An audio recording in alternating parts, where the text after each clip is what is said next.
I told you I'd be back again. So this morning while I was looking through my desk and sort of rummaging around, I came across a piece that I wrote back in '03, back when I actually typed things out and printed them. And I wanted to share it with you today because it's just that kind of day. It's not really a poem, it's more like an essay slash prose piece. And it's called Road Trip. I sometimes take these trips in my mind, mental musings and wanderings which have no real destination. I imagine taking, for instance, a road trip with Billy, the poet laureate. Me, not usually the type to be starstruck, and certainly too cynical to be easily impressed, yet legitimately in awe of my traveling companion du jour. I remark to acquaintances and to the casual online friend that Mr. Collins stops in for coffee almost every day. Reactions range from bored bemusement. Oh, people read that stuff? People still read poetry? To benign ignorance. Who? What's a poet laureate? I just smile, sigh, and realize that to some people, dear as they are to me, a thesaurus could be a type of dinosaur perhaps, and a poem begins merely with roses are red. Friends such as these don't travel well, so off I go, in my mind, no need for a suitcase. As we ride, I find myself telling him, apropos of nothing really, that he is the same age my father would be had he lived, and that I am now the age my mother was when he died, and that my daughter is the age I was when I became fatherless. Is any of this significant? I don't know. I tell him anyway.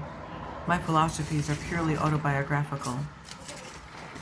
I want to pick a brilliant mind while picking at a lunch, so we sit in a dark diner on a damp day, conversing with ease, myself mostly listening to a poet's observations and the wry humor to be found in the eccentricities all around us on an ordinary day.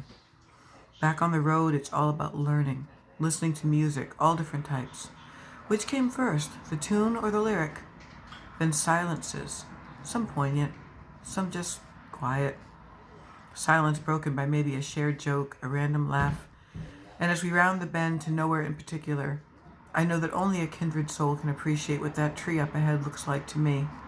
Its leaves and branches upswept and tightly folded like a seraph's wings in a gesture of prayer.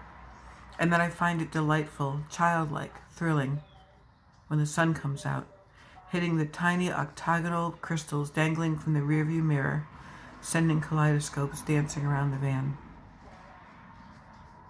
2003. Because believe it or not, I used to hang out and rub shoulders with Billy Collins, the former poet laureate of the United States, who lived in my town and who used to be a customer at the coffee shop I worked at. He would come in and sometimes he'd bring me these printed out broadsheets and poetry books that he would sign and all kinds of little writing gifts and trinkets. Oh, here comes someone. I gotta go. I'll talk to you guys later and I'll read more to you. Oh, it's just someone turning around. Anyway, yeah, Billy Collins, look him up. Former poet laureate. I had a huge crush on him. He used to actually read my poems. And, I mean, can you imagine? Sometimes I'm so I lack shame. But you gotta go for these things when they present themselves in life. I'm a groupie when it comes to authors and poets, much more so than musicians and stuff. But musicians are poets. They just put it to music. Okay, now I am going to go. I got to get one of my people up and ready for lunch. Talk to you guys later. Hope you're having a good Saturday. Peace.